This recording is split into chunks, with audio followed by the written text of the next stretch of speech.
భారతదేశపు మహాగ్రంథాలు, కావ్యాల సంపూర్ణ సంకలనం. సబ్స్క్రైబ్ చేయండి తిలక్. మాతో మా తండ్రి గారు అన్నారు, ఆశ్రమంలో పాదుకలు లేకుండా నడవాలని.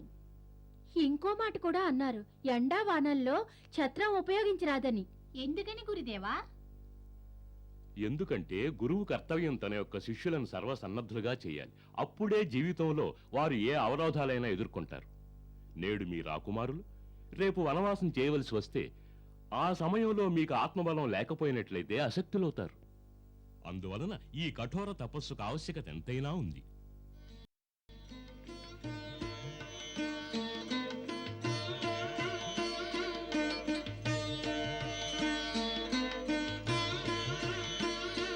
ఆగండి, ఇలా ఇవ్వండి చీపుర్లు. అమ్మా, చీపుర్లు తీసుకోవాళ్ళ నుండి. కాదు, మేమే ఊడ్చి శుద్ధి చేయాలి. ఇది గురుదేవుల ఆజ్ఞ గురుమాత. గురుదేవుల ఆజ్ఞ అయితే గురుదేవుల ఆశ్రమంలోకి వెళ్ళి ఊడ్చండి. ఇది మాత ఆశ్రమం, కార్యస్థలం కాదు, విశ్రాంతి స్థలం. ఇది నాయన్లారా, మీరందరూ అలసిపోయి ఉంటారు. ఇలా వచ్చి కూర్చోండి, మీ అందరికి నేను క్షీరం తెస్తాను. మేము క్షీరం తాగలే, మాకు పనుంది గురుమాత. అలాగా, ఏమిటా పని? కపోతాలకు గింజలు వేయాలి. ఇక్కడ ఒక కుందేలు కాలికి దెబ్బ తగిలింది. దాన్ని ఆచార్యుల వద్దకు తీసుకువెళ్లి ఔషధం వేయించాలి. అలాగలాగే. ఒక లేడి కూన ఉంది కదా, అది తల్లి లేడిని బాధిస్తుంది. ఆహారం తింటం లేదు, దాన్ని గోశాలలో బంధించి రావాలి.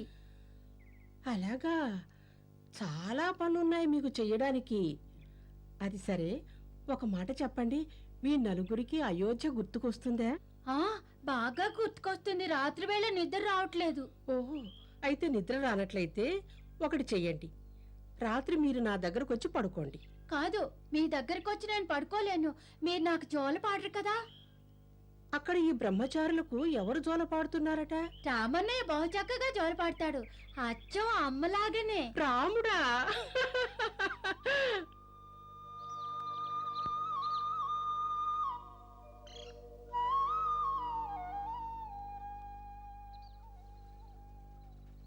రామన్నయ్య, జోలపాట పాడవా? ముందు భరతుడి చేతి కట్టు కట్టి తరువాత జోల పాడతాను. నాకే బాధ లేదు, నా గురించి ఆలోచించొద్దు. భరతన్నయ్యకే బాధ లేదు, నాకు మా అమ్మ గుర్తుకొస్తుంది. నాకు మా అమ్మ గుర్తుకొస్తుంది. రామన్నయ్య, నాకు అమ్మ గుర్తుకొస్తుంది. నాకు మా అమ్మ గుర్తుకొస్తుంది. అవును రామన్నయ్య, అందరికీ అమ్మలు గుర్తుకొస్తున్నారు. జోల పాడవా? అలాగే, నేను జోల పాడతాను.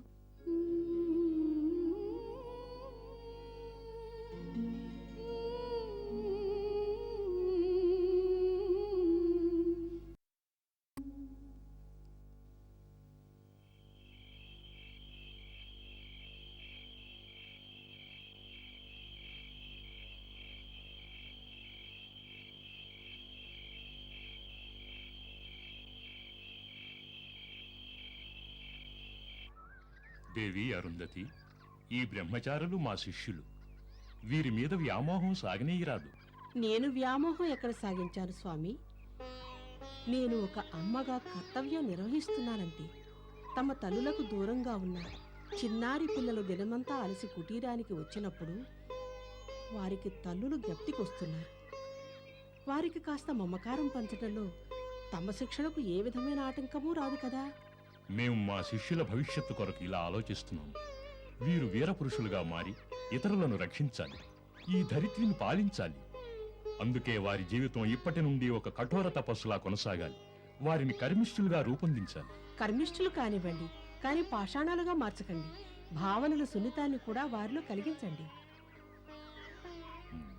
నా మనసులో ఉన్నదే చెప్పు. ఆ పసివాళ్లకు నీవు గురుమాతవు కదా, అందుకే ఈ కార్యాచరణ మేము నీకప్పగిస్తున్నాం. మేం కర్తవ్య కఠోరత్వాన్ని వారికి అందజేస్తాం, నీవు భావనల కోమలత్వాన్ని అందజేయి. ధన్యవాదం. నేను వారిచే సామవేద పాఠం మొదలెట్టిస్తాను. దానివల్ల వారి జీవితం నీరసం కానేరదు. దీనిలో సంగీత స్వరాలు ధ్వనిస్తాయి. అప్పుడే వారు పూర్ణపురుషులవుతారు.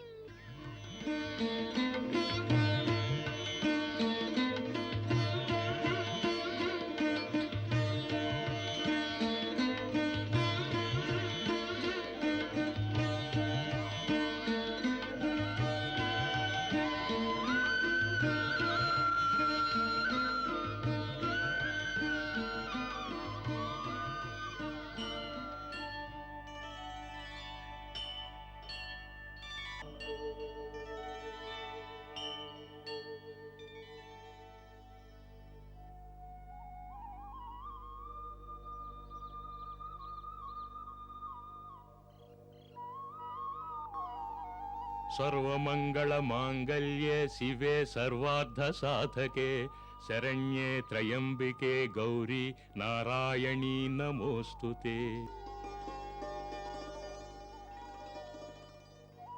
ప్రకృతిలో ఎన్నో శరీరాలున్నాయి. జంతువులని, పక్షులని, జలచరాలని. కాని సకల సృష్టిలో దుర్లభమైన ఉత్తమ శరీరం మానవ శరీరం. ఎందుకంటే అందులో ఆధ్యాత్మిక శక్తే ఉన్నది. అది ఏ ఇతర శరీరాలలోనూ ఉండదు. ఆధ్యాత్మిక మానసిక శక్తుల సంయోగము ప్రతి మానవ శరీరంలోనూ జరుగుతుంది. ఆ శరీరం ఉన్నత జాతిదైనా, న్యూన జాతిదైనా, వర్ణవర్గాలేవైనా ప్రకృతి వాటి ఎడల భేదాన్ని చూపించదు. అందుకే ప్రతి మానవ శరీరం ముక్తికి ద్వారం అనబడుతుంది. శరీర ముఖ్య కేంద్రాలలో నిరంతరం ఒక శక్తి స్పందిస్తూనే ఉంటుంది. మనం ఆ శక్తిని మేల్కొలిపి స్వాధీనం చేసుకోలేకపోతే మనకు దాని ప్రయోజనం ఉండదు, నిష్ప్రయోజనం అవుతుంది. గృహంలో అన్నీ సమృద్ధిగా ఉన్నా లోభి ఆకలితో అలమటించినట్లవుతుంది. సకల మానవ శరీరాలలోనూ ఈ శక్తికి 7 స్థానాలుంటాయి. యోగాభ్యాసం వలన జాగృతి కలిగించవచ్చు. మీకు నేను నా శరీరంలో గల 7 స్థానాలను చూపిస్తాను, చూడండి.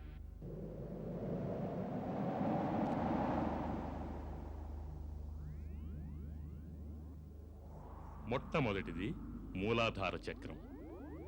ఇది ఈ శక్తికి నివాస స్థానం. ఇక్కడ ఏ రూపంలో అది నివసిస్తుందో దాన్ని కుండలిని అంటారు.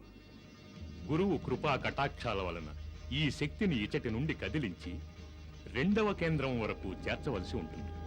దీనిని స్వాధిష్టాను చక్రం అంటారు. మరల స్వాధిష్టాను చక్రాన్ని భేదించి ఈ శక్తిని ముందుకు నడిపించి ఈ 3వ చక్రానికి చేర్చవలెను. దీనిని మణిపుర చక్రం అంటారు. మరల మణిపుర చక్రాన్ని భేదించి ఈ శక్తిని ముందుకు సాగించి 4వ కేంద్రానికి చేర్చవలసి ఉంటుంది. దీనిని అనాహుత చక్రం అంటారు. ఇచటి నుండి విశుద్ధ చక్రం. తరువాత ఈ శక్తి అజ్ఞాతి చక్రాన్ని చేరుకోవాలి. అజ్ఞాతి చక్రం శ్వేతవర్ణంలో భ్రూయుగ మధ్య భాగంలో 2 కనుల నడుమ స్థిరంగా ఉంటుంది. దీనికి బీజమంత్రం ఓం ఓం. ఒకవేళ ఈ మహాశక్తిని దుర్వినియోగపరిచిన, ఇందులో ఏదైనా పొరపాటు జరిగినా తరువాత ఈ శక్తి స్వాధీనం తప్పిపోతుంది. దానితో సాధకుడు దిగజారిపోతాడు. ఆ దిగజారిన సాధకుడు అరాచకుడవుతాడు. అతడు ఈ శక్తితో పరులను నాశనం చేస్తాడు. కాని అంతంలో ఇదే శక్తి అతనిని కూడా నాశనం చేస్తుంది.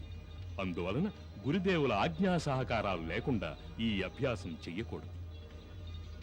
ఈ మహాశక్తి మేల్కొన్న వెనువెంటనే అన్ని శరీర కేంద్రాలలోనూ అమితమైన తేజస్సు నిండుకుంటుంది. చెలరేగే గంగా ప్రవాహం లాంటి తేజస్సు కోటి సూర్యుల వలె ప్రకాశిస్తుంది. కుండలిని మునుముందుకు సాగుతున్నప్పుడు ఆ సాధకునిలో చైతన్యం నిలువెల్లా ప్రత్యేకానుభవం కలిగిస్తుంది. అది ఎప్పుడు 6వ చక్రాన్ని భేదించి 7వ చక్రాన్ని చేరుకుంటుందో అప్పుడు యోగి పూర్ణ సమాధిలో లీనమైపోతాడు. అతట కోటి వెలుగులమయం, అఖండ ప్రకాశం. అతటకు చేరితే ఒక అలౌకిక ఆనందానుభూతి కలుగుతుంది. అతట మానవ చైతన్యం ఆది అంతాల హద్దులు దాటి సాగిపోతుంది. అదే పరమాత్ముని దివ్యధామం. అతట త్రికాలాలలో సమస్త లోకాలు మనకెదురుగా ప్రత్యక్షమవుతాయి.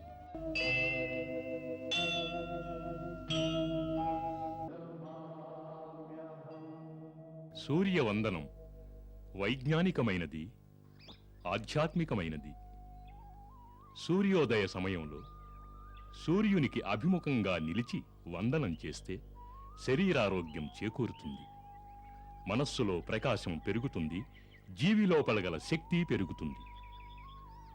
అదే సమయం యోగ సాధనకు కూడా సముచితమైనది. యోగం అంటే యోగ చిత్తవృత్తి నిరోధః. మనసులో గల సకల ఆలోచనలను అరికట్టి ఒకే కేంద్రం వంక మనసును లగ్నం చేసుకొనుటే యోగం అంటారు. యోగం వలన మనోస్వాధీనం కలిగితే సకల సిద్ధులు కలుగుతాయి. ఎందుకంటే మనసు ఈ సృష్టిలో అన్నిటికంటే శక్తివంతమైనది. అదే మనుషుల బంధాలకు మోహాలకు కారణమవుతుంది. అదే పాపానికి పుణ్యానికి కర్త. పుణ్యమేమిటి పాపమేమిటి గురుదేవా? ఇతర జీవుల దుఃఖాన్ని దూరం చేయుట, వారికి సుఖాన్ని చేకూర్చుట, వారిని ప్రేమించుట, అదే పుణ్యం, అదే ధర్మం.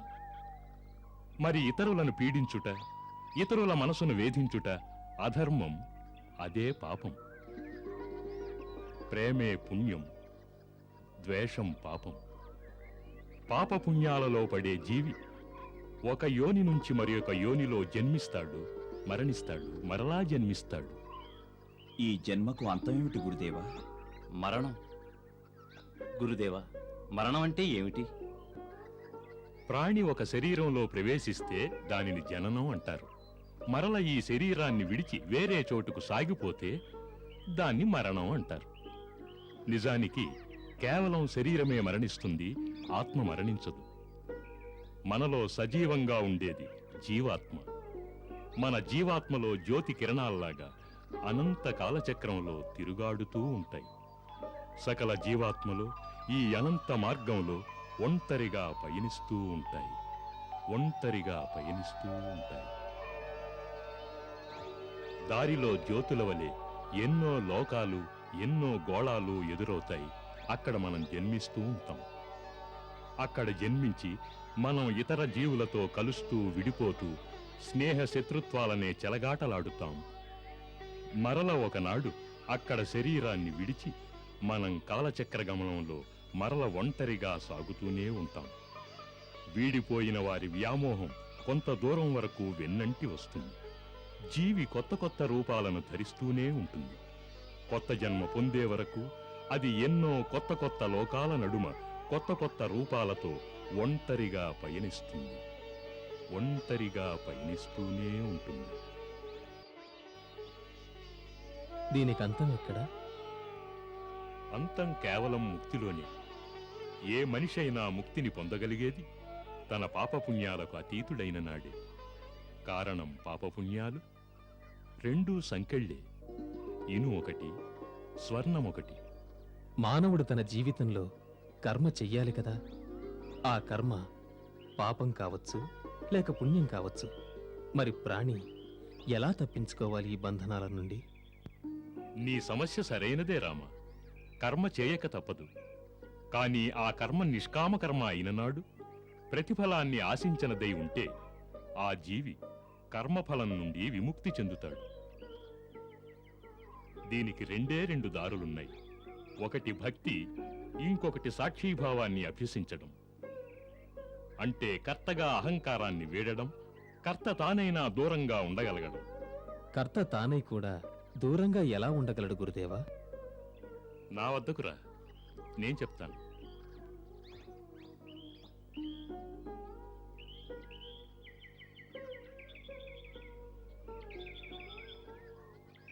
కూర్చో. రామా, ఇప్పుడు నీ అంతరాత్మను ఈ శరీరం విడిచి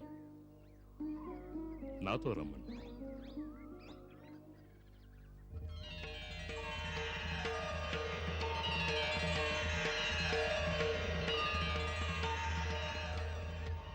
ఇక్కడి నుండి తిలకించు. అహంకారపూరితమైన లోకంలో ఒక గురువు, వశిష్ఠుడు, తనకు తానే మహాజ్ఞానినని అనుకుంటున్నాడు. అతను తన శిష్యులపై తన విద్వదాధికారాన్ని చెలాయిస్తున్నాడు. కానీ వారు చాలా మంచి పని చేస్తున్నారు. విద్యాదానం బహు పుణ్యం కదా.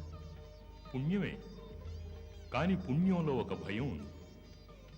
దానికి అహంకారాన్ని ప్రజ్వలింపజేసే శక్తి ఉంది. ఇలాగే పెద్దవారు కూడా ఎప్పుడు వ్యక్తి తనకు తాను సాక్షిభావంతో తన కర్మను సాగిస్తాడో అప్పుడు అతనిలో అహంకార భావం జనించే అవకాశం లేదు, వినమ్రత కలుగుతుంది. అందుకే జ్ఞానులన్నారు, విద్య వసంగు వినయం.